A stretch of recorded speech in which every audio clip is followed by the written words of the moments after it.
Bonjour à tous, aujourd'hui on va à nouveau parler de l'expansion accélérée de l'univers.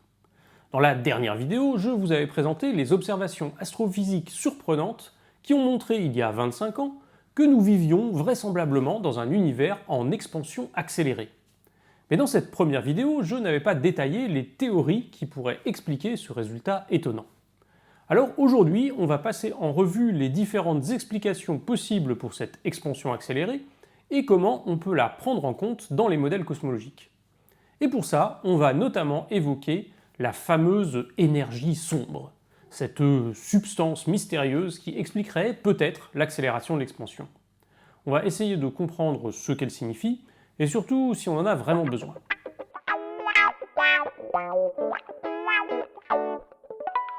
Pour comprendre l'expansion accélérée de l'univers, il faut se pencher sur les modèles cosmologiques qui avaient été élaborés initialement pour expliquer l'expansion de l'univers tout court, avant qu'on ne se rende compte de son accélération. Ces modèles sont fondamentalement basés sur la théorie de la relativité générale. Vous savez sans doute que cette théorie nous dit en gros que la gravité serait due à la courbure de l'espace-temps et que cette courbure serait créée par la présence de matière et d'énergie. Alors plus précisément, il existe une équation qui relie d'un côté la courbure de l'espace-temps et de l'autre son contenu en matière. Il s'agit de l'équation d'Einstein que vous voyez ici écrite avec des notations un peu ésotériques. Le terme de gauche représente la courbure, ou plutôt c'est une fonction de la courbure, et le terme de droite représente la matière au sens large, et dépend non seulement de sa masse, mais aussi de son énergie, de sa pression, de son impulsion, etc. L'équation a l'air très compacte ici, mais en fait ce sont des notations qui cachent une dizaine d'équations beaucoup plus compliquées et qui relient ces différents aspects de la courbure de l'espace-temps et de la matière. Dans le cas général, ces équations sont impossibles à résoudre. Et pour faire de la cosmologie, on va devoir faire des simplifications. L'hypothèse habituelle en cosmologie, cela consiste à supposer que l'univers est à la fois homogène et isotrope. C'est-à-dire qu'il est approximativement similaire en tous ses points, et identique dans toutes les directions. C'est une hypothèse forte mais pas absurde. Quand on regarde l'univers à grande échelle, on constate qu'il semble plutôt en effet homogène et isotrope. Avec cette simplification, les équations d'Einstein se réduisent à deux équations beaucoup plus faciles à traiter, les équations de Friedmann. Et la principale inconnue dans ces équations, c'est ce qu'on appelle le facteur d'échelle, noté petit a de t, et qui représente l'échelle des distances dans l'univers à un instant t rapporté aux distances actuelles. Par convention, le facteur d'échelle vaut 1 aujourd'hui et son évolution permet de suivre les éventuels mouvements d'expansion ou de contraction de l'univers. Et c'est cette évolution qui est justement gouvernée par les équations de Friedmann. Alors je ne vais pas rentrer dans les détails des équations, mais du côté de la matière, vous voyez peut-être qu'on a deux quantités intéressantes. La densité d'énergie, notée ρ, et la pression, notée P. Et ces deux quantités vont aussi évoluer au cours du temps, si jamais l'univers s'étend ou se contracte.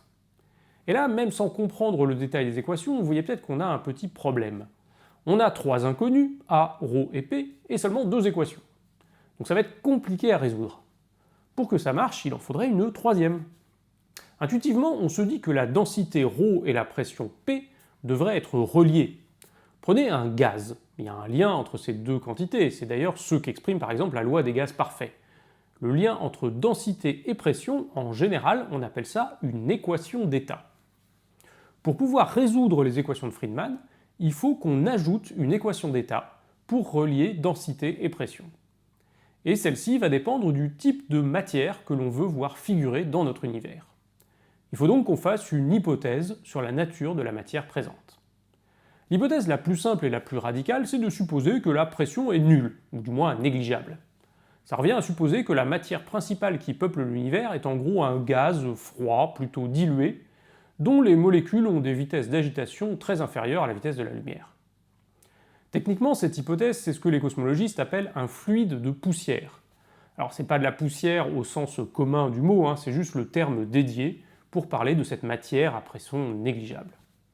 Et c'est pas absurde comme supposition, c'est même assez raccord avec ce qu'on sait du contenu actuel de l'univers. Alors essayons de poser que la pression est nulle et résolvons les équations. Alors je vous épargne les calculs détaillés, mais ce qu'ils nous permettent de trouver, c'est l'évolution du facteur d'échelle au cours du temps, à la fois dans le passé et vers l'avenir.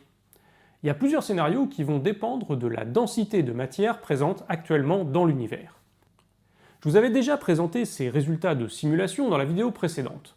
On voit que pour les scénarios avec une densité de matière élevée, l'univers finit par se recontracter et on a une fin de type Big Crunch, et en dessous d'une certaine densité critique, on a plutôt une expansion éternelle. Mais notez que malgré tout, cette expansion est toujours de plus en plus lente. Dans tous les scénarios, c'est une expansion décélérée. Ça c'est donc pour le fluide de poussière, mais on aurait aussi pu prendre une autre hypothèse.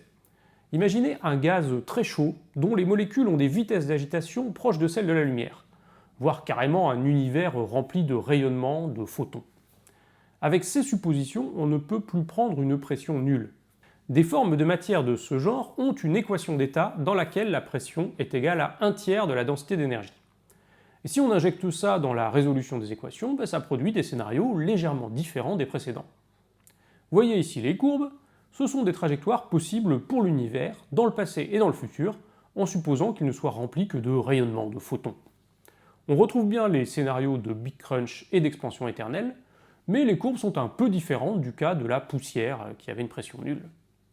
En revanche, on a toujours uniquement de la décélération, l'expansion n'est jamais accélérée dans aucun de ces scénarios. Pour espérer expliquer l'expansion accélérée de l'univers, il va falloir essayer autre chose. Et l'idée la plus immédiate, c'est ce qu'on appelle la constante cosmologique. Il s'agit d'une modification des équations d'Einstein qui avait déjà été envisagée par Einstein lui-même.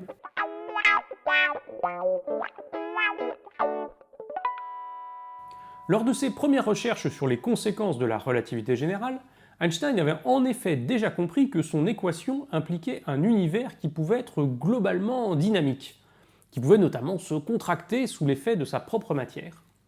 Comme il n'aimait pas trop cette idée, Einstein avait alors essayé de s'en débarrasser en modifiant son équation, de façon à introduire une sorte de force répulsive qui compenserait exactement l'effet de l'effondrement. Mais quelques années plus tard, quand l'éloignement des galaxies avait été mis en évidence par Hubble et expliqué par Lemaître, Einstein avait rangé son idée au placard. Mais la découverte de l'expansion accélérée 70 ans après lui a donné un nouvel intérêt. Alors, voyons comment.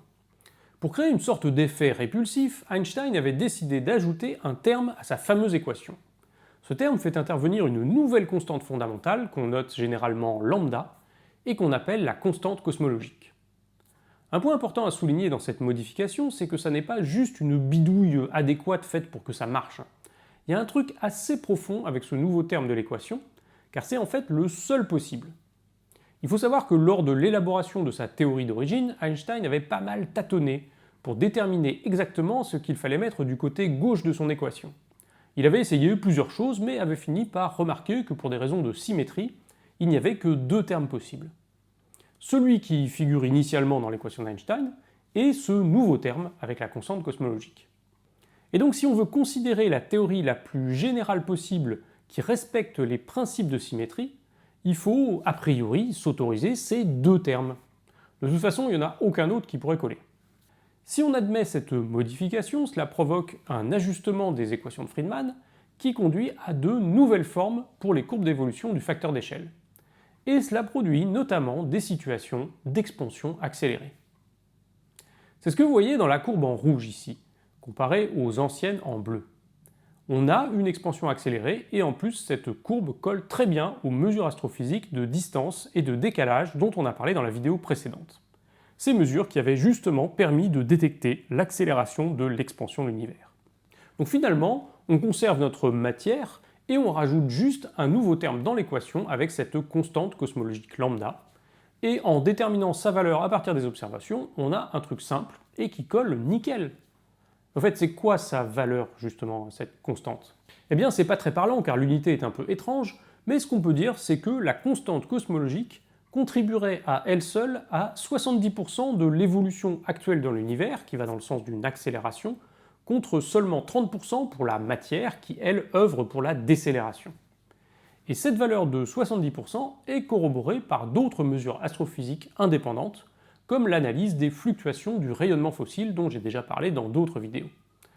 Donc ça colle vraiment super bien, hein, et là j'ai envie de dire, on pourrait s'arrêter là.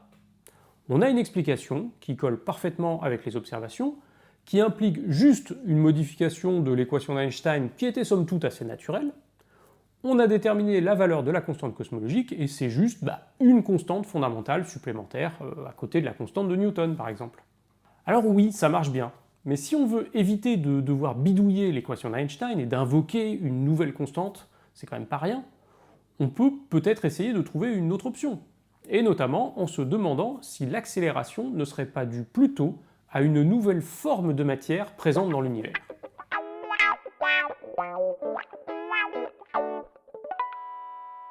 Revenons un peu sur les équations de Friedmann, mais sans la constante cosmologique.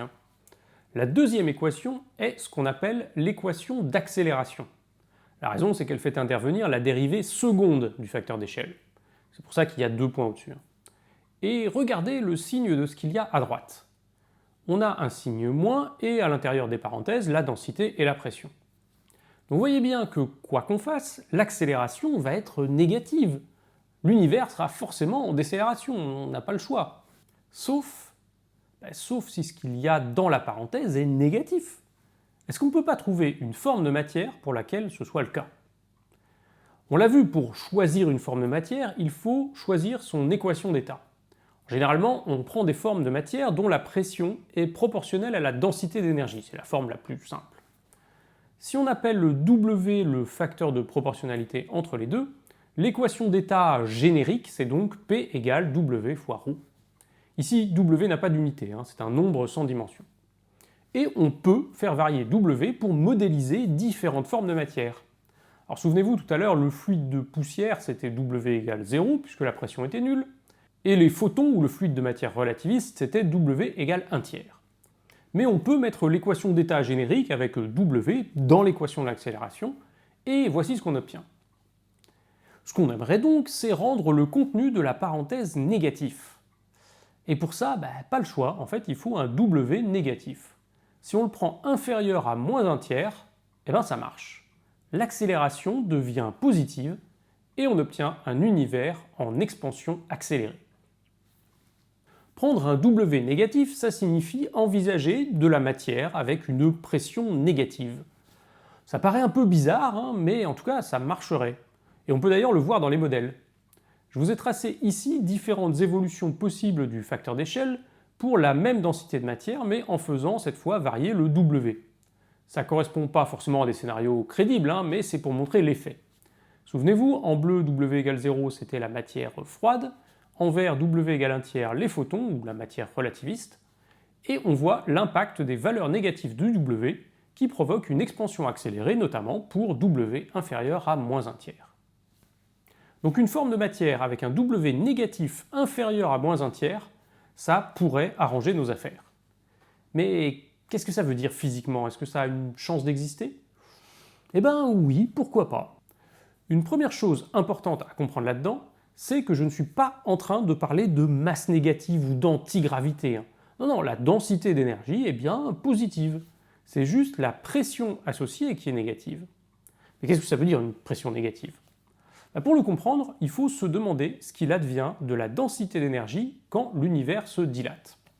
Commençons avec un cas simple, le fluide de poussière, où W égale 0.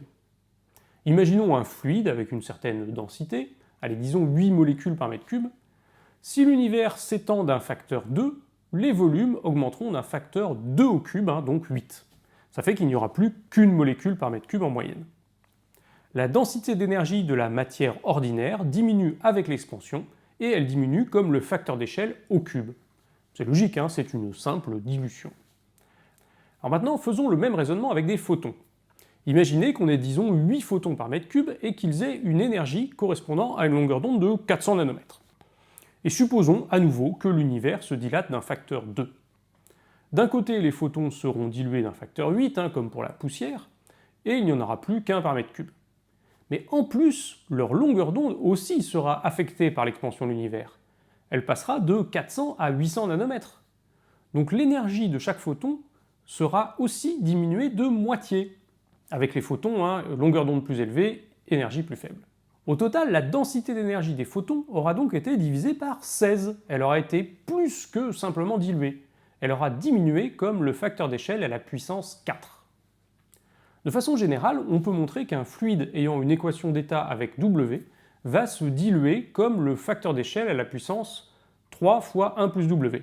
Alors, ça a l'air compliqué comme ça, mais branchez les valeurs et on retrouve ce qu'on a dit, hein. La poussière W égale 0, ça fait le cube, et les photons W égale 1 tiers, ça fait puissance 4. Maintenant, si vous prenez W égale par exemple moins 1 tiers, vous trouvez que ça diminuerait comme le carré. Ça veut dire que la densité d'énergie ferait moins que se diluer, il se passerait comme l'inverse d'avec les photons, comme si les particules se diluaient en volume, mais l'énergie de chaque particule augmenterait avec l'expansion de l'univers. Et alors dans le cas extrême W égale moins 1, on voit que la densité d'énergie ne se diluerait plus du tout. Elle resterait constante au cours de la dilatation. Donc l'énergie totale augmenterait proportionnellement au volume. Alors là, certains me diront peut-être attends, on crée de l'énergie là, comme ça, partir de rien? L'énergie, c'est pas conservée? Alors c'est compliqué, mais retenez qu'en relativité générale, ben non, la conservation usuelle de l'énergie est remplacée par quelque chose de plus générique, et donc on ne peut pas simplement compter l'énergie comme on le ferait en physique classique. D'ailleurs, on l'a vu avec les photons, hein, l'expansion fait augmenter leur longueur d'onde, donc baisser leur énergie. Alors pourquoi pas imaginer l'inverse, une forme de matière dont l'énergie augmente quand on la dilate. Et c'est d'ailleurs exactement ce que signifie une pression négative. Prenez un gaz normal, pas en cosmologie, hein, juste dans des conditions terrestres. Enfermons ce gaz dans un cylindre avec un piston, le gaz a une certaine pression P positive. Si j'exerce une force sur le piston pour le déplacer un peu, pour l'enfoncer, je fais du travail, et ce travail augmente l'énergie de mon gaz. Et dans le même temps, j'ai diminué son volume. Inversement, si je laisse le piston remonter, le volume augmente et l'énergie du gaz diminue. Donc ce lien entre variation d'énergie et de volume, le coefficient de proportionnalité, c'est la pression du gaz. Pour ceux qui font de la thermo, c'est même la définition de la pression en fait. Pour une substance à W négatif, on a vu c'est l'effet inverse. Si j'augmente son volume, l'énergie totale contenue dans le système augmente au lieu de diminuer. Et c'est la définition d'une pression négative. Ça n'est pas si incongru que ça. Un cas séduisant, on l'a vu, c'est de regarder une forme de matière avec W égale moins 1, dont la densité d'énergie ne se diluerait pas du tout, et serait constante. Comme si le vide lui-même avait une énergie proportionnelle à son volume. Et c'est cette hypothétique substance qu'on appelle parfois l'énergie sombre. Et si on met cette énergie sombre dans les équations de Friedmann, on constate une chose étonnante. Ça produit dans les équations exactement la même chose qu'une constante cosmologique. Formellement, c'est complètement identique. Ça veut dire qu'une manière de se représenter l'effet physique de la constante cosmologique, c'est de la voir comme équivalente à une forme d'énergie sombre, une énergie du vide, avec une pression négative, dont la densité d'énergie fixerait la valeur de la constante. Alors petit détail amusant, au lieu d'une énergie sombre classique, on peut aussi pousser plus loin et prendre des valeurs de W inférieures à moins 1.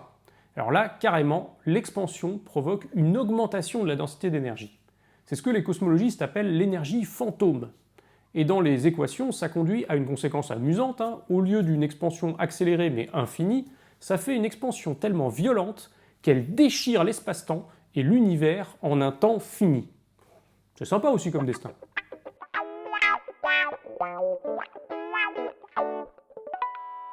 Bien, faisons donc un petit bilan des solutions qui s'offrent à nous, pour tenter de comprendre l'origine de l'expansion accélérée de l'univers. D'un côté, on peut juste modifier l'équation d'Einstein, ajouter une constante cosmologique, dont on détermine la valeur par l'expérience, et puis c'est tout. De l'autre, on peut ajouter une nouvelle forme de matière avec une équation d'état à pression négative. Il existe plein de solutions, suivant comment on choisit le fameux W. Et en particulier, choisir W égale moins 1 donne formellement exactement le même résultat que la constante cosmologique. Une énergie sombre qui se comporte comme une énergie associée au vide. Aujourd'hui, en combinant les données de plusieurs mesures astrophysiques indépendantes sur les supernovas, sur le rayonnement fossile, on trouve qu'expérimentalement, la valeur de W la plus crédible, c'est moins 1,03, plus ou moins 0,03. Autant dire que les observations sont très consistantes avec simplement W égale moins 1. Mais vous voyez qu'une fois qu'on a dit ça, on reste quand même avec une sorte d'ambiguïté. On peut obtenir ces équations par deux choix assez différents. Une simple constante cosmologique qui modifie l'équation d'Einstein dans sa partie gauche, ou une nouvelle substance qui s'ajoute dans la partie droite. Mais l'effet sera le même. En revanche, les conséquences sur le travail des chercheurs sont un peu différentes. Si on dit que c'est une substance, une énergie sombre qui compose 70% de l'univers, Alors on a très envie de trouver d'où elle vient. Notamment, on peut peut-être détecter de légères variations de sa densité dans l'espace ou au cours du temps, et préciser ses caractéristiques, comme d'ailleurs on cherche à le faire avec la matière noire. Mais a contrario, certains physiciens sont assez critiques de cette façon de présenter les choses, et considèrent qu'on a juste une simple constante cosmologique, et qu'il n'y a rien à détecter de plus expérimentalement. Par contre, on aura plutôt envie d'essayer d'expliquer cette constante avec une théorie plus fondamentale, par exemple une théorie de l'énergie du vide quantique. Une des expériences qui permettra bientôt d'en savoir plus, c'est la mission Euclide, un télescope spatial qui a été lancé en juillet 2023. Il aura pour objectif de mesurer certains phénomènes de déformation de l'image des galaxies pour mieux reconstituer l'histoire de l'évolution du facteur d'échelle, et donc en savoir peut-être un peu plus sur cette fameuse énergie sombre. Voilà, c'est tout pour aujourd'hui, merci d'avoir suivi la vidéo. Si vous ne voulez pas rater les prochaines vidéos, abonnez-vous, mettez la cloche. Vous pouvez aussi rejoindre le serveur Discord de Science Étonnante, le lien est en description. Et puis moi je vous dis à très vite pour de nouvelles vidéos, à bientôt.